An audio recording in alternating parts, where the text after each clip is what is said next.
नमो भगवते वासुदेवाय।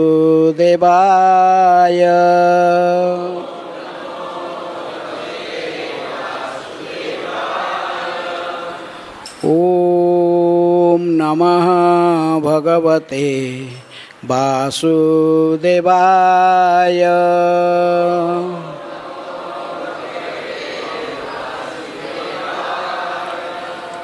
ओम नमः भगवते वासुदेवाय।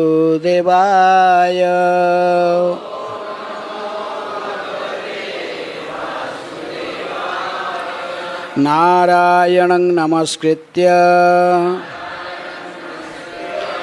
नरं चैव नरोत्तमं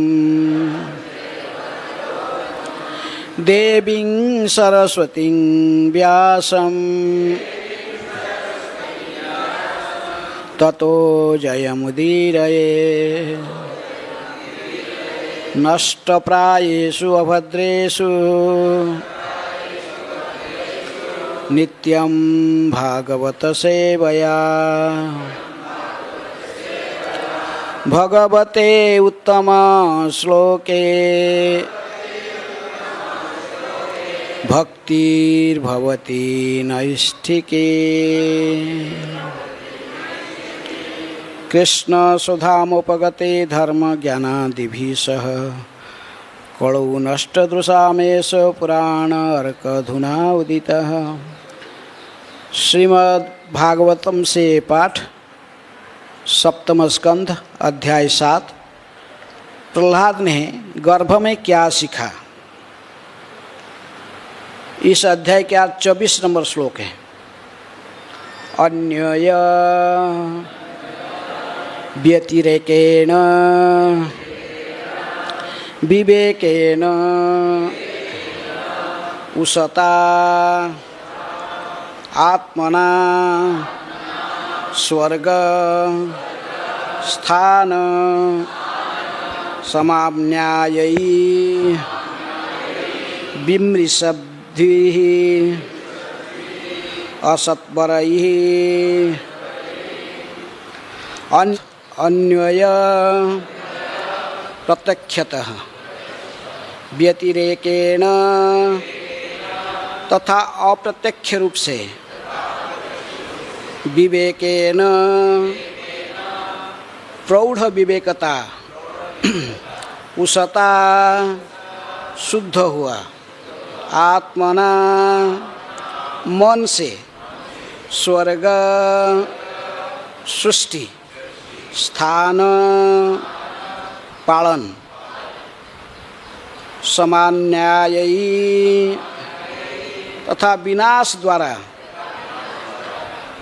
विमृशब्धि गंभीर विश्लेषण करने वालों के द्वारा असत्वरई अत्यंत धीर। अनुवाद तथा तात्पर्य कृष्ण कृपा स्मृति अभय चरणारविंद भक्ति वेदांत स्वामी श्रील प्रभुपाद जी के द्वारा। श्रील प्रभुपाद की जय। अनुवाद।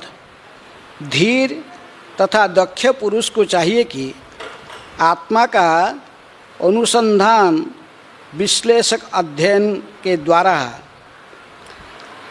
शुद्ध हुए मन से करें, जो सृष्टि पालन तथा संहार होने वाली सारी वस्तुओं से आत्मा के संबंध तथा उन सब से अंतर के रूप में किया गया हो। कृपया दोहराइए। धीर तथा दक्ष पुरुष को चाहिए कि आत्मा का अनुसंधान वैश्लेषिक अध्ययन के द्वारा शुद्ध हुए मन से करें, जो सृष्टि पालन तथा संहार होने वाली सारी वस्तुओं से आत्मा के संबंध तथा उन सब से अंतर के रूप में किया गया हो। तात्पर्य। धीर व्यक्ति वैश्लेषिक अध्ययन द्वारा स्वयं ही शरीर तथा आत्मा के अंतर को जान सकता है। उदाहरणार्थ, जो व्यक्ति अपने शरीर में अपने हाथ, सिर इत्यादि पर विचार करता है, वह निश्चय ही आत्मा तथा शरीर के अंतर को समझ सकता है। कोई यह नहीं कह सकता मैं सिर हूँ, सभी यह कहते हैं कि मेरा सिर है। अतएव दो संज्ञाएं हैं, सिर तथा मैं, वे एक नहीं है, यद्यपि वे एक संघट प्रतीत होते हैं।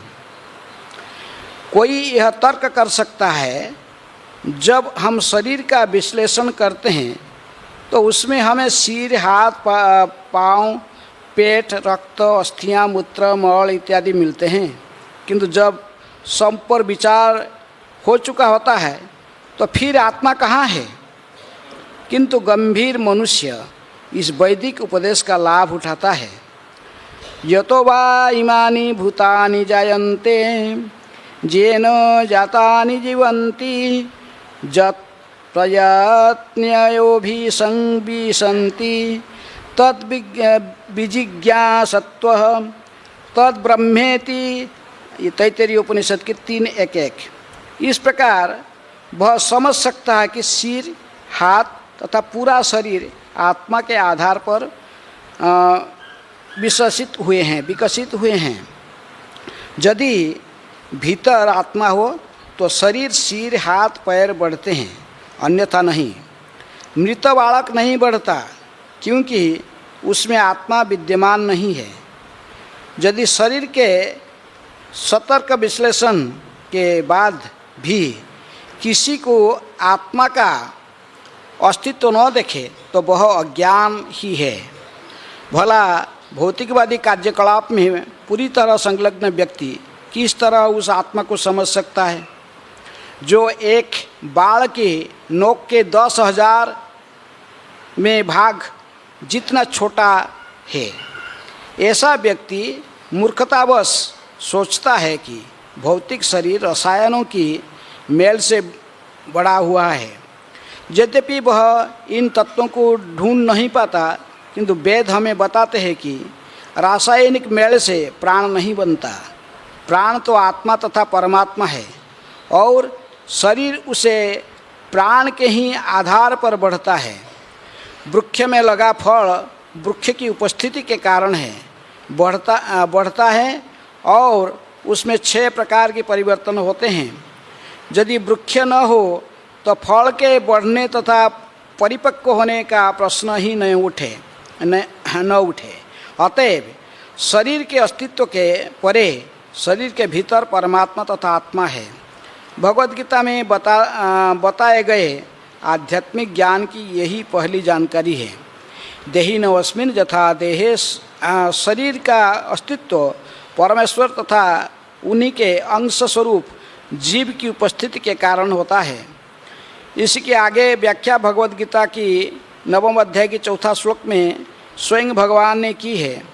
मया ततमिदं सर्वं जगत अव्यक्तमूर्तिना मत्स्थानि सर्वभूतानि न चाहं तेषु अवस्थितम्।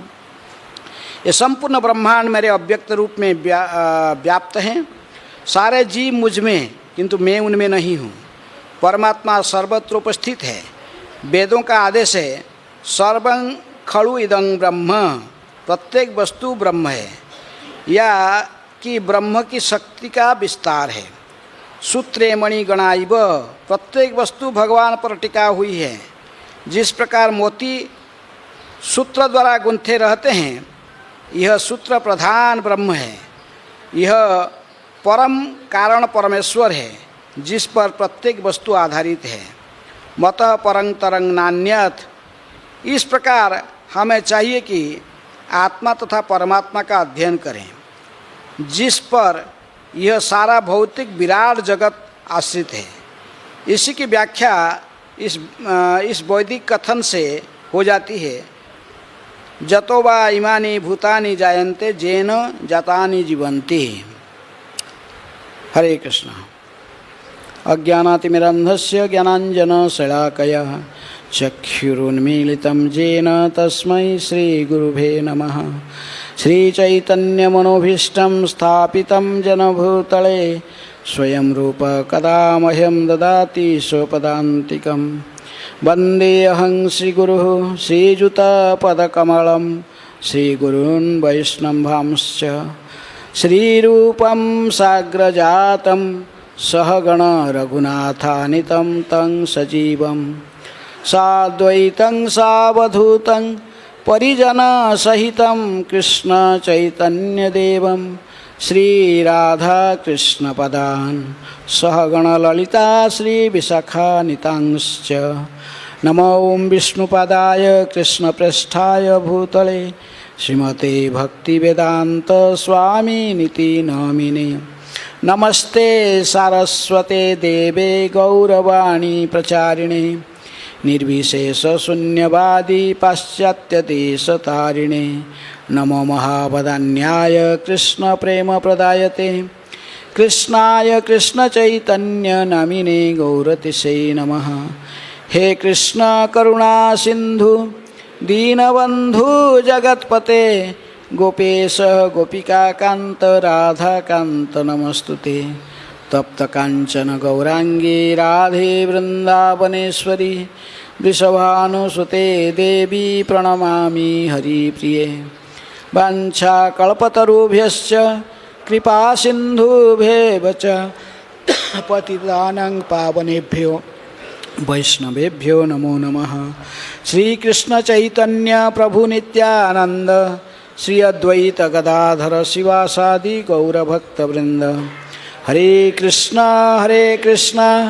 कृष्ण कृष्ण हरे हरे हरे राम राम राम हरे हरे।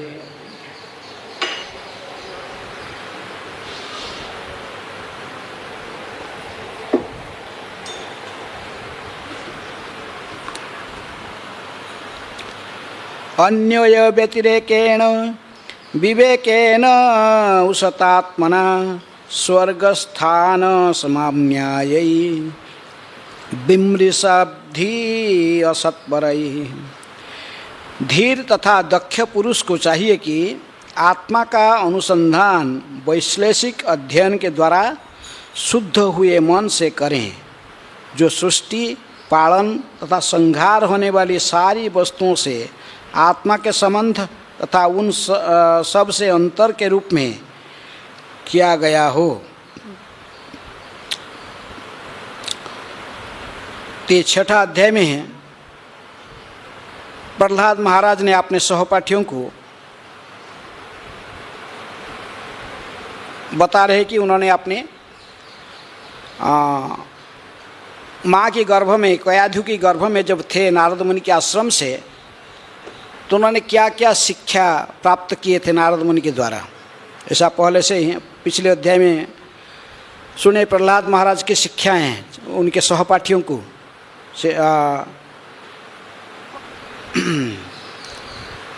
सहपाठियों को शिक्षा दिए थे। अपने असुर सहपाठियों को उपदेश, तो उसी उपदेशों को श्रवण करके ही जब इन्होंने सुना कि प्रहलाद तो हमारी साथ में ही गुरुकुल में अध्ययन कर रहा है, कभी ये गुरुकुल के बाहर गया नहीं, ना हम गए ना ये भी गया है, लेकिन फिर भी ये हमको ऐसे दिव्य ज्ञान कैसे प्रदान करता है। कौमारे आचरत प्राज्ञ धर्मान भागवत यह दुर्लभं मानुषं जन्म यद्यपि अध्रुवम अर्थदम। ये मनुष्य जन्म बड़ा दुर्लभ है।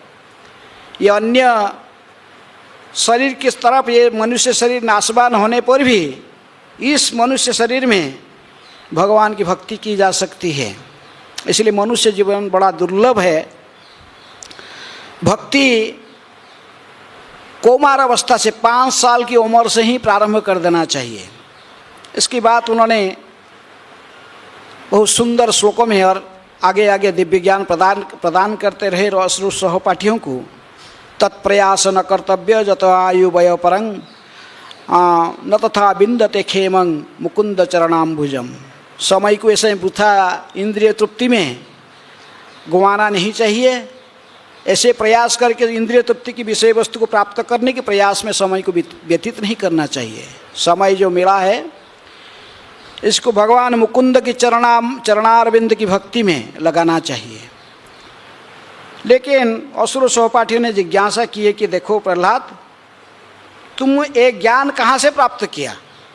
तुम कहाँ से? हम तो ऐसे तो कोई बाहर का आदमी तो यहाँ पर पधारा नहीं है, तभी तुमने ऐसे ज्ञान कहाँ से मिला कि हमको बता रहे हो ये सब?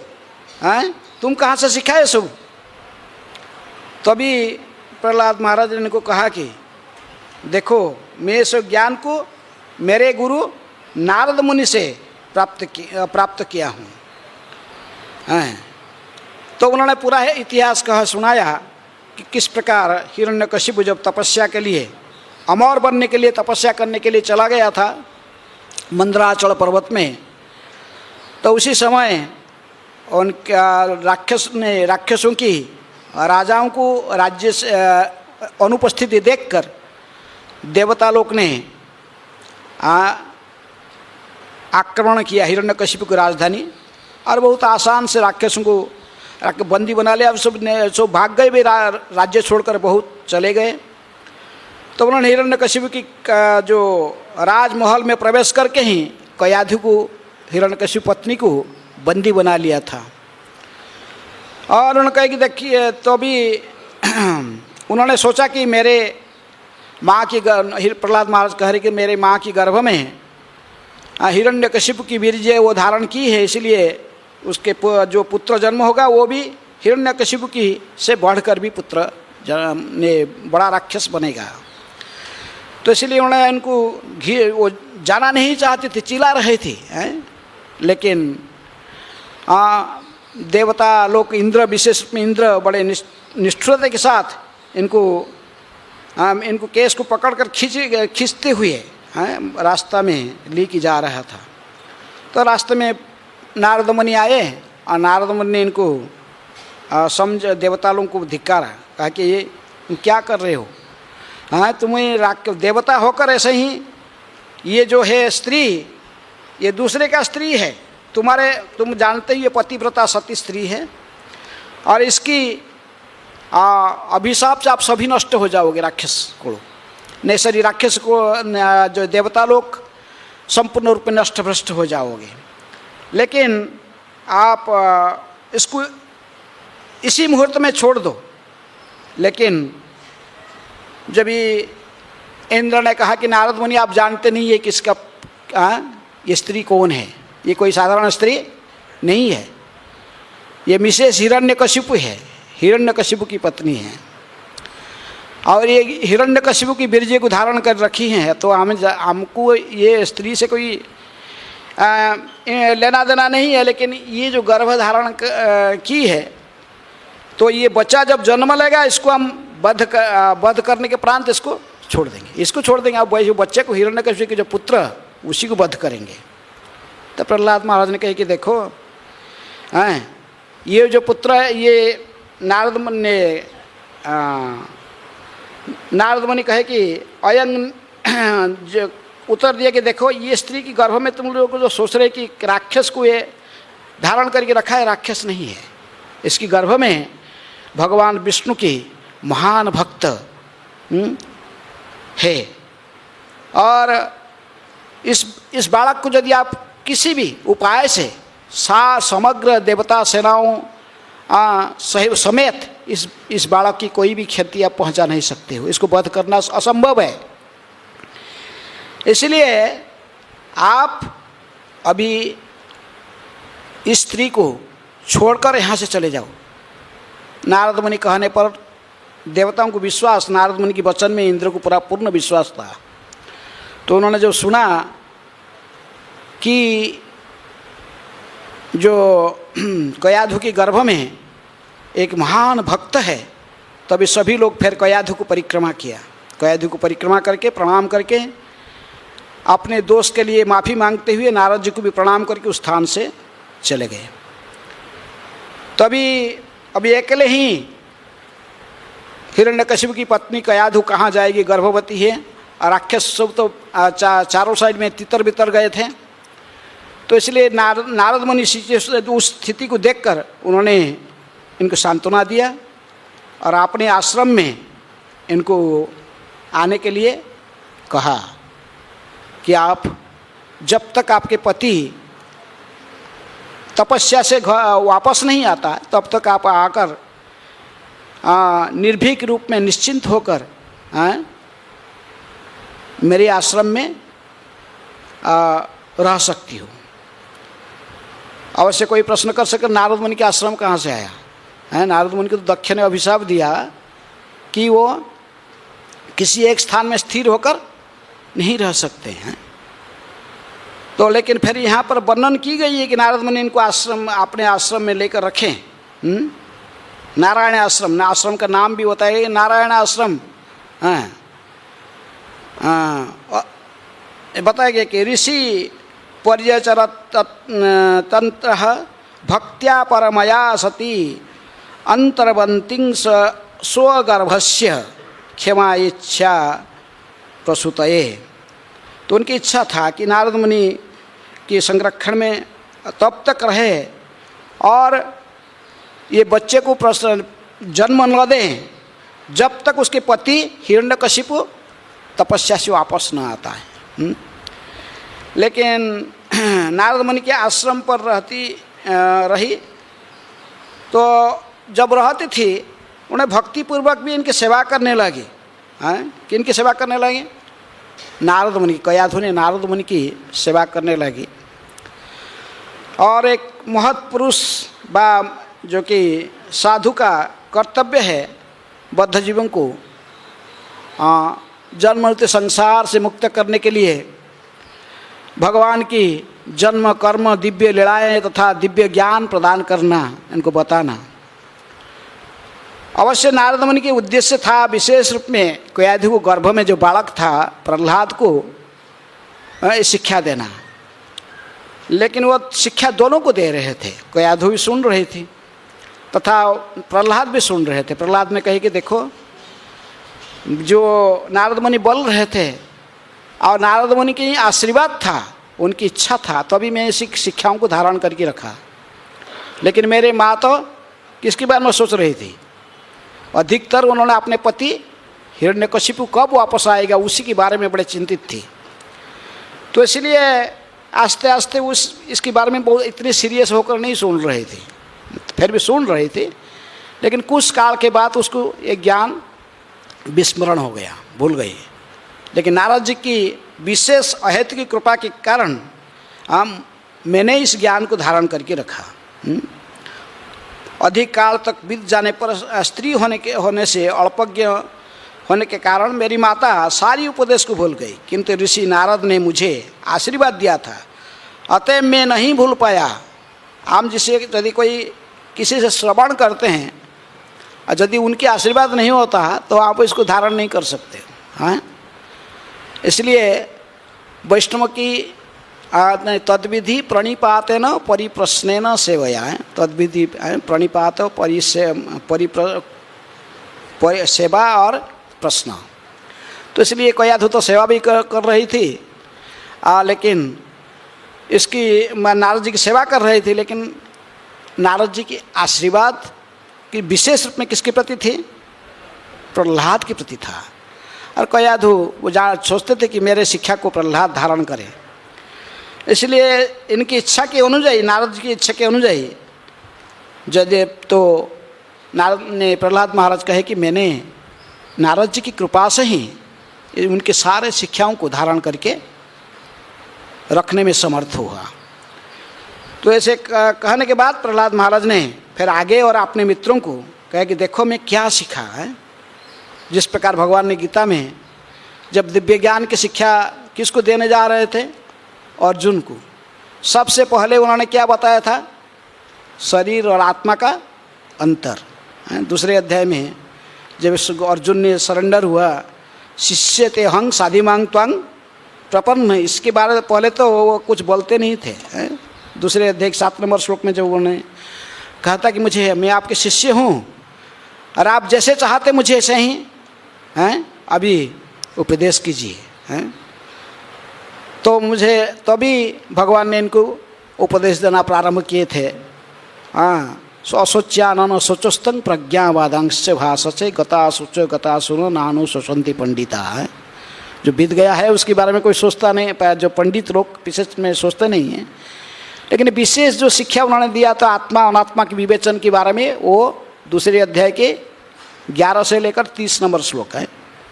11 से 30 नंबर के जो 30 नंबर तक जो श्लोक है, उसी में विशेष रूप में उन्होंने देही नवस्मिन जथा देहे को मारंग जौवनंग जरा तथा देहांतर प्राप्ति धीरस्तत्र नमयति है।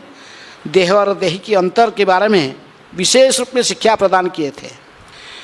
इसी प्रकार प्रहलाद महाराज जो अन्य अन्य सब कुछ सीखे नारद मुनि से, लेकिन नारद मुनि सबसे पहला क्या शिक्षा दिए थे इनको ना, इसी के बारे में बताए कि आत्मा और शरीर की भेद को जानना जरूरी है। आध्यात्मिक विद्या समस्त विद्याओं में से सर्वोत्तम विद्या है। आध्यात्म विद्या विद्यानांग, भगवान कहते मैं आध्यात्म विद्या हूँ समस्त विद्या में। लेकिन यह आध्यात्म विद्या में प्रवेश करने की सबसे पहला जो विषय है शरीर और आत्मा की अंतर, शरीर और आत्मा में भेद को देखना। इसलिए ये प्रहलाद अपने शिक्षाओं की प्रारंभिक श्लोक में प्रारंभिक उसी बारे में बार बार इन श्लोकों में सब विवेचना की हैं। 17 नंबर श्लोक से लेकर अभी आज 24 नंबर श्लोक जो कि आज के श्लोक है, इसके पूर्ववर्ती श्लोक में भी वही विवेचना उन्होंने किया था। 23 काल के श्लोक में भी प्रत्येक जीवात्मा को दो प्रकार, उसमें सूक्ष्म शरीर और स्थूल शरीर बारे में कहे थे कि शरीर आत्मा के भेद जो देखेंगे इसके पहले हमको जानना चाहिए कि शरीर कितने हमारे पास हैं, कितना शरीर है। 2 शरीर है, एक सूक्ष्म शरीर और स्थूल शरीर। भूमिरप नल वायु खंग मन बुद्धिरेवच है। जो भूमि जल आकाश वायु और भूमि अग्नि ऐसे 5 भूत से भौतिक शरीर बना हुआ है और मन बुद्धि अहंकार से सूक्ष्म शरीर बनती है। लेकिन ये दोनों शरीर स्वतंत्र नहीं है। शरीर की कार्य इसलिए कार्यकारी करता है, कार्यशील रहता है क्योंकि इसके अंदर में कौन रहता है, आत्मा रहता है। जब ये आत्मा स्थूल शरीर को छोड़ देता है तो फिर वो सूक्ष्म शरीर में ही रहता है। मन बुद्धि अहंकार के साथ बना हुआ शरीर पे वो सूक्ष्म शरीर जीवात्मा को एक शरीर, इस शरीर से लेकर दूसरे शरीर में प्रवेश कर जाता है। तभी इसकी विवेचना काल के श्लोक में हो गया था कि 5 दोनों प्रकार के शरीर, किंतु मनुष्य तो कि दोनों शरीर के बारे में विवेचना काल के श्लोक में था। तो आज फिर आगे विशेष रूप में शरीर, ये जो शरीर में हम निवास करते हैं, इस शरीर और आत्मा के भेद को कैसे देखेंगे, कैसे पता लगाएंगे, उसकी विवेचना की जा रही है कि जो विशेष रूप में अन्य व्यतिरेक कहना, अन्य अर्थात प्रत्यक्षतः और अप्रत्यक्ष रूप से विषय विवेचना करना चाहिए। जिसकी बुद्धि प्रौढ़ हो गया है, जो विशेष रूप में धीर व्यक्ति है, जो इंद्रियों को संयम करके रखा है, कोई विवेक विशेष रूप में बुद्धिमान व विवेकवान व्यक्ति ही केवल आत्म तत्व को विवेचना कर सकता है। सभी लोग आत्मा तत्व को विवेचना नहीं कर सकते हैं, सब लोग नहीं कर सकते। आत्मा शरीर के अंतर सब लोग नहीं देख सकता है। कार और कार के ने जो प्रभुपाद जी ने उदाहरण देते थे, मिस्टर फोर्ड और फोर्ड कार है। दिस कार इज फोर्ड, लेकिन mister Ford is not car. Prabhupada ने कहा करते थे कि फोर्ड कंपनी उस समय अमेरिका में सबसे अच्छे बड़ा कंपनी था। तो अब फोर्ड कंपनी की जो अभी जो मालिक है कौन, अम्बरीश, अम्बरीश प्रभु अम्बरीश दास है, आल्फ्रेड फोर्ड है। तो अभी वो प्रभुपाद डिसाइपल है। वो कहते थे कि वो आए थे मिलने के लिए प्रभुपाद जी को जब, तो प्रभुपाद जी के द्वारा कैसे प्रभावित हुए हैं। प्रभुपाद जी को मिलने के लिए उनको श्याम सुंदर प्रभुपाद जी के डिसाइपल श्याम सुंदर प्रभु इनको बहुत प्रीचिंग करके लेके आए थे। यंग थे वो समय, वो बस 20-21 साल के बस आए थे। उनके फादर, अपने ग्रैंडफादर हेनरी फोर्ड, जो कि फोर्ड कंपनी की स्थापना किए थे, हैं, जैसे हमारा टाटा कंपनी ऐसे फेमस कंपनी है। तो प्रभुपाद जी के पास लेके आए और प्रभुपाद जी बैठकर कुछ लिख रहे थे और ऐसे डेस्क में कुछ था। आज कहे प्रभुपाद, मैं आज बहुत बड़े गेस्ट को, मैंने बहुत VIP गेस्ट लेके आया, आज आप कृपा करके समय थोड़ा दीजिए। प्रभुपाद कुछ बोले भी नहीं और थोड़ा सोचिए, प्रभुपाद सुना ही नहीं, पर थोड़ा जोर से कहें, Prabhupada here is Alfred Ford, the great grandson of Henry Ford. Please give some time. कुछ नहीं। और फिर इम्पेशेंट हो गए, फिर तीसरी बार तो बहुत जोर से बोले, Prabhupada here is Alfred Ford, the great grandson of Henry Ford, founder of Ford company है, please give some time. Prabhupada जब तीसरी बार एकदम इम्पेशेंट होगी, जोर से बोल रहे हैं ना, प्रभुपाद ने ऐसे देखे चश्मा को बोले, I want to meet Henry Ford. हाँ, where is Henry Ford? I want to meet Henry Ford. Prabhupada ji को पता है हेनरी फोर्ड नहीं है, संसार से चला जा चुका है, लेकिन फिर भी प्रभुपाद जी कहते कि I want to meet Henry Ford. तो अम्बरीश प्रभु कह रहे थे, प्रभुपाद जी जब एक बात कह रहे थे तो बस सुपर सोल मुझे इनसाइड मुझे गाइड कर रहे थे, ये व्यक्ति क्या कहना चाहता है। जैसा ही तुम्हारे ग्रैंडफादर का इतनी मिलियन है, ये मिलियनर था और ये कंपनी को बनाया, फोर्ड कंपनी इतनी बड़ा एस्टैब्लिश्ड कंपनी विश्व में स्थापना हो गया, लेकिन और ये बिलियनियर होते हुए भी वो चला गया, लेकिन ये धन ही उसका है। इसी प्रकार तुम यदि ये जो संपत्ति को ठीक से उपयोग नहीं करोगे हैं गॉड की सेवा में, भगवान की सेवा में, एक दिन तुम भी चले जाओगे और सब यही रह जाएगा। वो कह रहे थे कि ये आपने अब सुपर सोल मुझे, जो एक शुद्ध भक्त मुझे एड्रेस करने ऐसे कह रहे थे, मैंने उस तब से कभी किसी व्यक्ति को, कभी हम तो इतनी बड़े घर के किसको नतमस्तक नहीं होते थे, सिर नहीं झुकाए, लेकिन मैं फोर्सफुली प्रभुपाद के चरण में गिर पड़ा था, क्योंकि सुपर सोल गाइड कर रहे थे यहाँ। तो इसलिए फोर्ड कंपनी इतनी धन होते हुए एक दिन मिस्टर फोर्ड को जाना पड़ा, हेनरी फोर्ड चला गया छोड़ के। ऐसा ही सबको जाना पड़ेगा एक दिन, सभी एक दिन सभी को जाना पड़ेगा और ये सब कुछ यही रह जाएगा। जो कुछ कमाया, जो अपने पाए, ए धन यौवन पुत्र परिजन इथे की आछे परती तीरे, कमल दल जल जीवन टलमल भजहु हरिपद नीति रे हैं। इसलिए आचार्य लोक ने, गोविंद दास ने ये सुंदर भजन में कहे हैं, इसमें कुछ है नहीं। इसलिए आध्यात्मिक जीवन की सबसे पहला जानना चाहिए कि आत्मा शरीर का भेद। Mister Ford is the car is mister Ford, ने Ford car, but mister Ford is not car. ये शरीर हमारा है, शरीर किसका है? मेरा है, लेकिन मैं शरीर नहीं हूँ। समझना चाहिए, सिंपल बात है। शरीर मेरा है लेकिन मैं शरीर नहीं हूँ। लेकिन अज्ञानता के कारण व्यक्ति इसको समझ नहीं पाता है। हम समझ नहीं पाते क्या ये कैसा है, इसके बारे में कोई सोचा भी नहीं। इतनी माइंड देने के टाइम क्या है? लोग तो बिजी रहते किसमें? मनी कैसा, मनी कमाने में, मनी है इस स्वीटर देने, हनी बस डॉलर काउंटिंग करने में, और कैसे घर में, इसमें संसार में इंद्रिय तृप्ति में इतनी माते जाते हैं, इनको सोचने का कोई टाइम नहीं रहता है। लेकिन कहते कि यदि धीर तथा दक्ष पुरुष है, कोई धीर व्यक्ति किसको कहते? जिसको संपूर्ण इंद्रियों को संयम करके रखा है, धीर पुरुष। हाँ, वाचो वेगम, मानस, क्रोधो वेगम, जिह्वा वेगम, उदर, उपस्थ वेग, ये सब से जो संपूर्ण रूप में इन्हें इंद्रियों को अपने कंट्रोल में करके रखा है, विशेष रूप में मन को। हाँ, विशेष रूप में किसको कंट्रोल करके रखा है?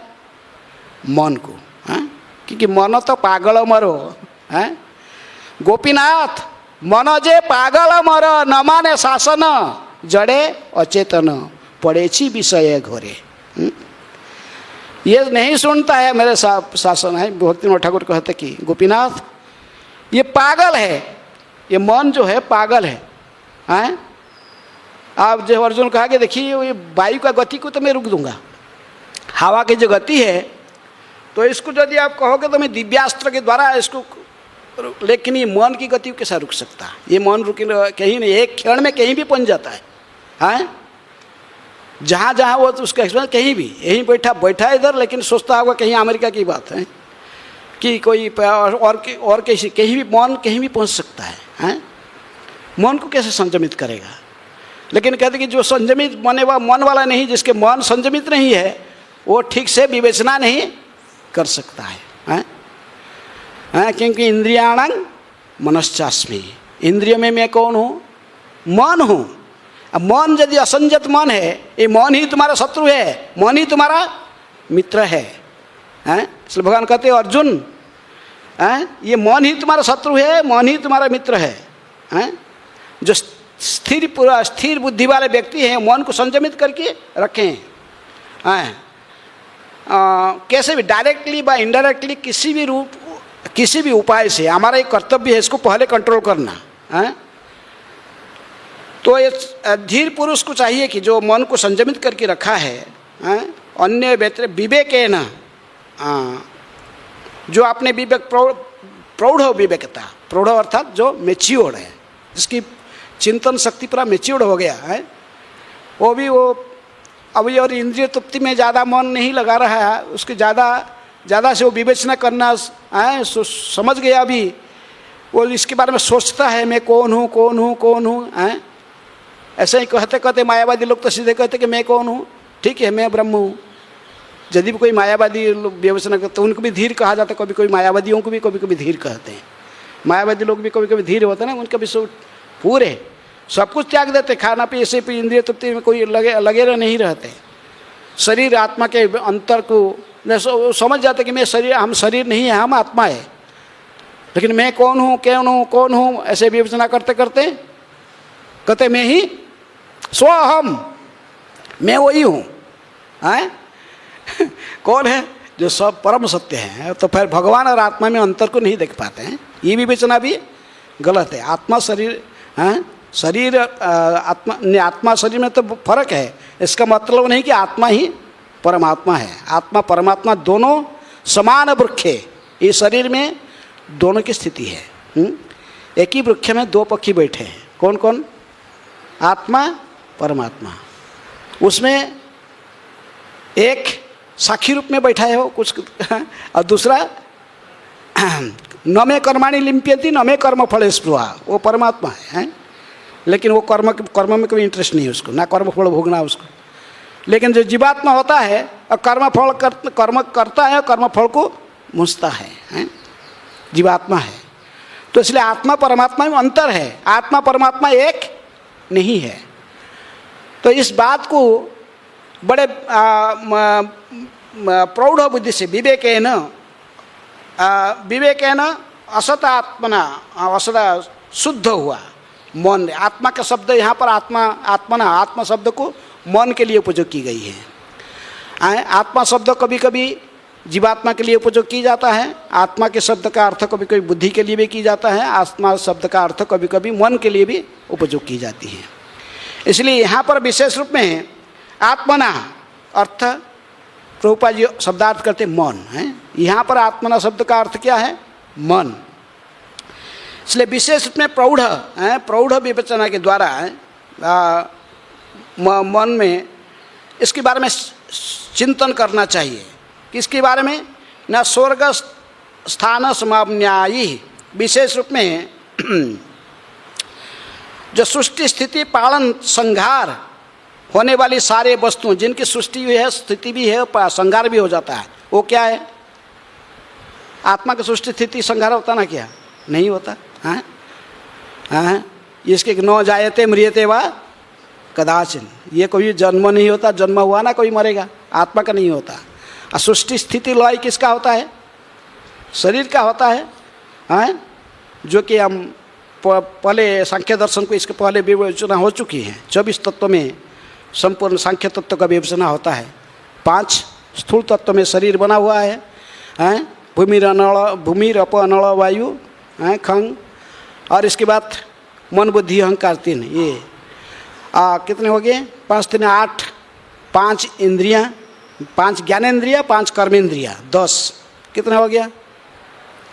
हैं, 8 10 18 इंद्रियों की, 5 इंद्रियों की वृत्ति, हैं, 18 5 23, 18 23 हो गए। फिर आत्मा उसके साथ जुड़ जाता है, आत्मा परमात्मा। ये आत्मा परमात्मा छोड़ के हम ये इस जो स्थूल तत्व खाली जो अन्य तत्व को विवेचना करते हैं, ये सभी की बिना जो विशेष में स्थूल तत्व के सब विनाश होता है। इसलिए इनसे भेद करना चाहिए जिसका विनाश नहीं होता है। वो क्या है? जिसकी विनाश नहीं होता वो क्या है? आत्मा। आत्मा की विनाश नहीं होता है। इसलिए स्वर्गस्थान समाम्यायी विमृशब्धि असत बरही, गंभीर विमृशब्धि, गंभीर विश्लेषण करने वाले के द्वारा,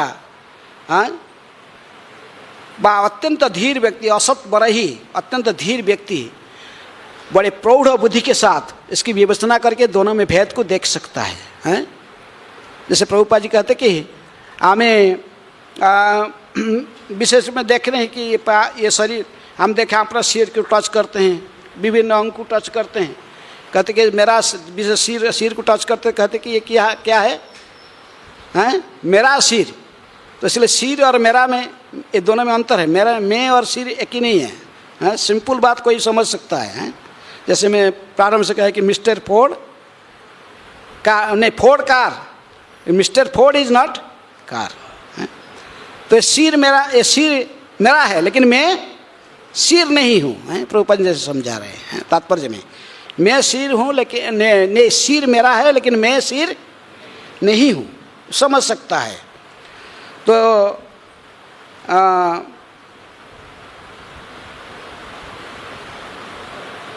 आत्मदेव प्रभुपाद जी का जैसे हम देख सकते हैं अलग, इस शरीर किसे इसका अंदर में क्या सब है।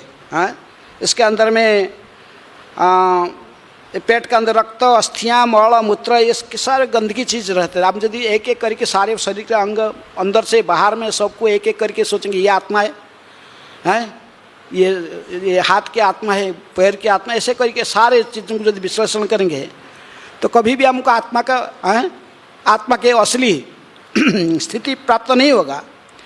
तो फिर आत्मा कहाँ है? कहाँ है आत्मा, कैसे जानोगे? तो आत्मा कहाँ है? लेकिन इसलिए वैदिक गंभीर व्यक्ति वो कैसे जानता है? धीर व्यक्ति कैसे समझता है इसको? ना वैदिक उपदेश के माध्यम से। वैदिक उपदेश से वो समझता है कि आत्मा कहाँ है। गीता में भी कहा कि आत्मा कहाँ है, कहाँ रहते हैं, आत्मा परमात्मा कहाँ रहते हैं? ईश्वर सर्वभूतानां हृदयसे अर्जुन तिष्ठति भ्रामयन सर्वभूतानि जंत्रारूढ़ानि माया। जंत्र चालित करने वाले ये आत्मा ये शरीर में है, आत्मा परमात्मा है दोनों, तो अभी तो शरीर का परिचालना हो रहा है। मृत और जीवित शरीर में, जीवित व्यक्ति में क्या अंतर है? यही है, मृत व्यक्ति का शरीर तो पड़ा हुआ है सही, लेकिन उसके अंदर में ऐसा कौन सा वस्तु जो कि चला गया जिस कारण से मृत पड़ा हुआ है, वो वस्तु क्या है? आत्मा है। उसी बात को समझाए थे नारद मुनि में। इसको किसको? महाराज चित्रकेतु को भी समझाए थे। कई ऐसे उदाहरण दी गई है चैतन्य महाप्रभु की लीला में। श्रीवास ठाकुर के पुत्र के जब देहांत हो गया था, तभी चैतन्य महाप्रभु ने दोबारा भी इसको वो पुत्र को बुलाए और वो उस शरीर में फिर आ गया। लेकिन वो फिर वही आत्मज्ञान देने जा, वहाँ पर महाराज चित्रकेतु के पुत्र जीवित हो गया तो वही फिर बोलने लगा सा आत्म तत्व किनको, नारद मुनि कहे देखिए शरीर तो है, सारे ऐसे जैसा था ऐसे पूरा है, 23 तत्व इसमें सब कुछ अभी तक है, लेकिन वो चला गया कौन? आत्मा और परमात्मा की उपस्थिति के कारण, अनुपस्थिति के कारण उसको मुक्त कहते हैं। इसलिए कोई व्यक्ति सहज सरलता से समझ सकता है। प्रभुपाद जी कहते हैं कि उसी को आत्मा कहते हैं, जतो या इमानी भूतानी जायन्ते, जिससे ये सारे भूत सो जन्म हुए हैं, ये जिससे जन्म हुए हैं वही है आत्मा। उसी की स्थिति में ये शरीर का वृद्धि होता है। जैसे हम देख रहे हैं, देही नवस्मिन जथा देहे कौमार जो वनंग जराएं, 6 प्रकार के क्रमिक, प्रभुपाद जी कहते 6 प्रकार के क्रम विकास होता है कोई भी शरीर में, चाहे वृक्ष के शरीर में हो या मनुष्य के शरीर में, किसी पशु पक्षी के शरीर में है। जन्म, फिर वृद्धि, और फिर आस्ते आस्ते मैच्योरिटी प्राप्त हो गया, फिर प्रौढ़ावस्था, वृद्धावस्था, फिर अंत में मृत्यु। इसलिए ये सभी में सभी शरीर को ये गति प्राप्त होता है। तो इसलिए हम समझ सकते हैं, इसको कैसे समझेंगे ना, केवल वैदिक निर्देशन के माध्यम से। आप इसको आर्गुमेंट करके ये करके ऐसे समझ नहीं पाओगे, क्योंकि समझने का जो विधि है वो है वैदिक ज्ञान है। प्रभुपाद जी कहते वैदिक ज्ञान के माध्यम से, वैदिक उपदेश के माध्यम से हम केवल आत्म तत्व को समझ सकते हैं। इसको ये जैसे वैज्ञानिक लोग आज समझ रहे कि कहते कि हम ऐसे विश्लेषण करके समझेंगे, परीक्षा लेबोरेटरी में ऐसे संभव नहीं है। इसीलिए वैज्ञानिक लोग क्या कहते हैं, लाइफ कम्स फ्रॉम मैटर है। प्रभुपाद जी इसको क्या नकार भला नहीं जीवन कभी पदार्थ से जो उत्पन्न नहीं होता है। जीवन का उत्पत्ति कहाँ से होता है? जीवन से ही होता है। लाइफ कम्स फ्रॉम लाइफ, जीवन का स्रोत जीवन। एक किताब है ना, प्रभुपाद जी लिखे छुटा है, डॉक्टर ने स्वरूप दामोदर का गोस्वामी महाराज के उनके ये प्रभुपाद जी की वार्तालाप है, किताब है पूरा। वो साइंटिस्ट है। साइंटिस्ट लोग कहते हैं कि बस एक दिन आएगा हम ऐसे पदार्थ को जोड़ के ऐसा ही इसको रासायनिक वस्तु से ही किसको उत्पन्न कर लेंगे। आत्मा जब जन्म होगा रासायनिक वस्तु को सब इकट्ठी करके आत्मा का सृष्टि कर लेंगे। ये कभी भी पॉसिबल नहीं है। रासायनिक वस्तु से कोई भौतिक वस्तु से आत्मा कैसे उत्पन्न होगा? आत्मा का स्रोत केवल आत्मा ही, परमात्मा है। एक जीवन से ही जीवन आता है। कोई पदार्थ से जीवन का सृष्टि नहीं हो सकता। पिछले श्लोक में इसको पीछे में प्रभुपाद समझाए थे। तो इसलिए हमें इस ज्ञान को ऐसा ही वैदिक शास्त्रों के आधार पर, उनके सिद्धांत के आधार पर समझने के लिए जब विवेचना करेंगे तो अभी हम इसको समझ पाएंगे, ना कि आप में इसको तथाकथित वैज्ञानिक लोगों की विधि को अपनाएंगे। इंडक्टिव लॉजिक, डिडक्टिव लॉजिक है। हमारा जो वैदिक पद्धति है जो वो है कौन सा है? अब अवरोह पंथा है, डिडक्टिव लॉजिक। इंडक्टिव लॉजिक है आरोह पंथा है। मैन आर मोर्टल, ये वैदिक स्टेटमेंट है। समस्त मनुष्य मरणशील। आप इसको बिना जुक्ति तर्क करके विश्वास करना है कि आप वेरिफिकेशन करते रहोगे एक घर का जाके आपको कोई भी संभव है? वेद में जो स्टेटमेंट दी गई है इसी को बिना जुक्ति तर्क में विश्वास करना। गंगा जल पवित्र है, इसको एक्सपेरिमेंट करके बाद में देखते रहो। और देखते रहते वैज्ञानिक लोग बोले ये गंगा जल क्यों पवित्र कहते हैं? अभी विश्लेषण करके समझ गए हैं कि ये गंगा की जल में है, शुद्ध गंगा जल में किसी भी कोई भी रोग का जीवाणु को छोड़ दो 5 सेकंड भी रुक नहीं सकता, बस समाप्त हो जाता है। तो गंगा जल किसी लिए वो सब देखते हैं क्या है, गंगा जल क्यों पवित्र है? दूसरे जल और गंगा जल में क्या फर्क है? गोबर पवित्र है, गोमूत्र पवित्र है, किसी ने कहा गया अरे पशु का मल और मूत्र है, लेकिन अब हम मनुष्य है, हम मनुष्य का मल मूत्र क्यों पवित्र नहीं होगा, पशु का होगा? अरे क्यों कहा गया? वेदों में कहा गया। इसको तुमको बिना जुक्ति तर्क से मानना पड़ेगा। हैं अभी तो टेस्ट करके देख रहे हैं वैज्ञानिक लोग क्या है गोबर और गोबर नहीं क्यों, क्योंकि टेस्ट करके देख रहे हैं इसमें कितने सारे गुण हैं, सारे एंटीसेप्टिक कई प्रकार के गुण है इसमें भरा हुआ है। तो देख रहे हैं शंख एक जीव का हड्डी है, ऊपर का अंश है, तो उसको क्यों पवित्र कहते? अल्टर में रहेगा वो भगवान के पास। हैं ये क्यों पवित्र होगा? क्योंकि देख रहे हैं ये वैदिक साहित्य में कहा गया, तो वेदों में स्तुति की गई, तो इसको मानना पड़ेगा। ऐसे ही यदि वैदिक साहित्य की विश्लेषण जो सिद्धांत को हम स्वीकार करेंगे तभी समझ पाएंगे बहुत आसान से। हम शरीर नहीं है, हम आत्मा है। आत्मा शरीर का अंतर को सब विशेष रूप में भगवान ने भी समझाया गीता में, हैं? जैसे मैं कहा दूसरे अध्याय के 11 से 30 नंबर श्लोक पूरा विवेचना करके समझाए, बार बार बताते रहे कि अंदर में दोनों में भेद है। इसको इसलिए प्रभुपाद जी कहते केवल वैदिक सिद्धांत के आधार पर इसी को इसको समझा जा सकता है, ना इसको कोई अपना स्पेकुलेशन करके समझ सकता है। स्पेकुलेशन से नहीं समझा जा सकता है। तथा कथित जो वैज्ञानिक लोग कहते हैं इसको, तो आज का वैज्ञानिक एक थ्योरी अब बनाता है और दूसरा वैज्ञानिक गया इसको कैंसिल कर देगा, है? अभी कोई चला रहा था, कई सालों से चल रहा था, डार्विन थ्योरी है, 1000 साल से चल रहा था, लेकिन अभी कैंसिल हो गया। अभी दूसरा वैज्ञानिक आ गया, बोला नहीं ये गलत है। लेकिन वैदिक ज्ञान ऐसा नहीं है। वैदिक ज्ञान जो है सदा के लिए ही सत्य रहता है, उसमें कोई परिवर्तन नहीं होता है? तो इसीलिए प्रभुपाद जी कहते वैदिक ज्ञान के आधार पर केवल इसको समझ सकते हैं, न इसको ऐसे तथाकथित आजकल के स्कूल कॉलेज यूनिवर्सिटी के तथाकथित ज्ञान, ये ज्ञान नहीं है, ये प्रकृति में ज्ञान है नहीं। ज्ञान तो उसको कहते जो पदार्थ और चेतना में भेद देखें, हैं? इसको चेतना दोनों में भेद कर सकें, और जो हमको भगवान के बारे में बताएं, आत्मा परमात्मा के बारे में ज्ञान प्रदान करें, प्रकृति के बारे में बताएं, वो ज्ञान कोई स्कूल कॉलेज यूनिवर्सिटी में नहीं पढ़ाया जाता है। जो ज्ञान अभी प्रहलाद महाराज देने जा रहे हैं, किनको दे रहे हैं? किनको? अपने असुर सहपाठियों को दे रहे हैं।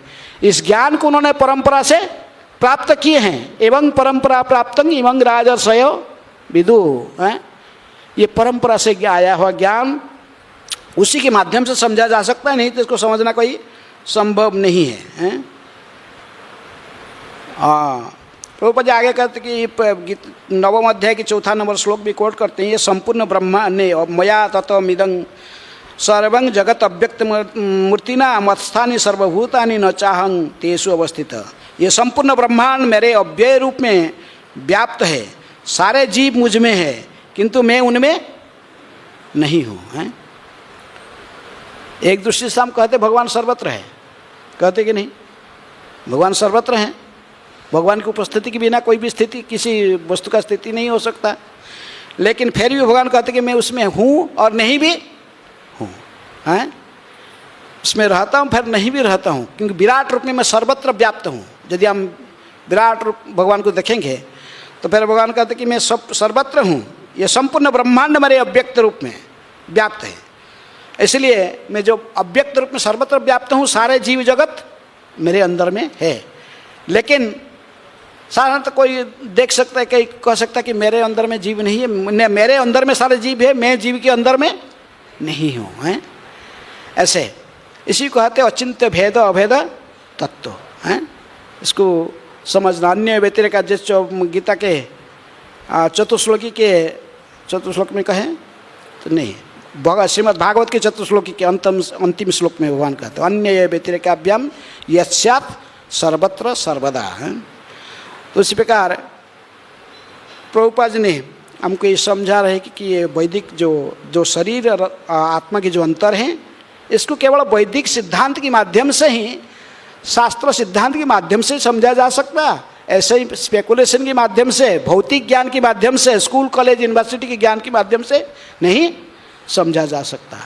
केवल प्रहलाद महाराज जैसे महाजन हैं, उन्हीं की शिक्षाओं के माध्यम से हम इसको सीख सकते हैं। कोई प्रश्न है? समय हो चुका है। कोई किसका प्रश्न? हाँ,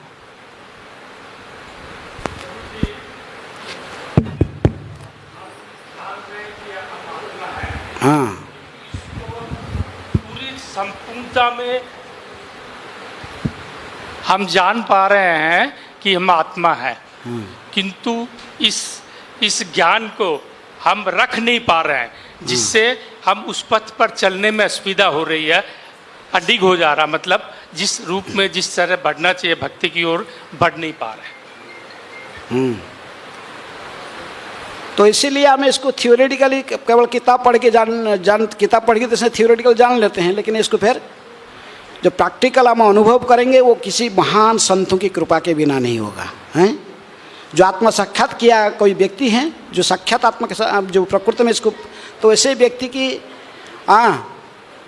शरणागत होकर उनसे सीखना है, वो आपको बता, उनकी कृपा होने से फिर हम समझ सकते। इसीलिए आध्यात्मिक जीवन में क्या ग्रहण करते हैं? गुरु। ऐसे थियोरेटिकल शास्त्र पढ़ के तो सब कुछ कोई जान सकता है, लेकिन आत्म साक्षात्कार के लिए एक ऐसे ही आत्म साक्षात्कार किया हुआ व्यक्ति की सहायता हमें चाहिए। इसलिए गुरु ग्रहण करते हैं, गुरु ही कर्णधार है। गुरु की कृपा होने से फिर हम ऐसे अज्ञान तिमिर अंधकार से ही उद्धार मुक्त हो सकते हैं। और कोई प्रश्न है? Thank you. ओके, जल्दी।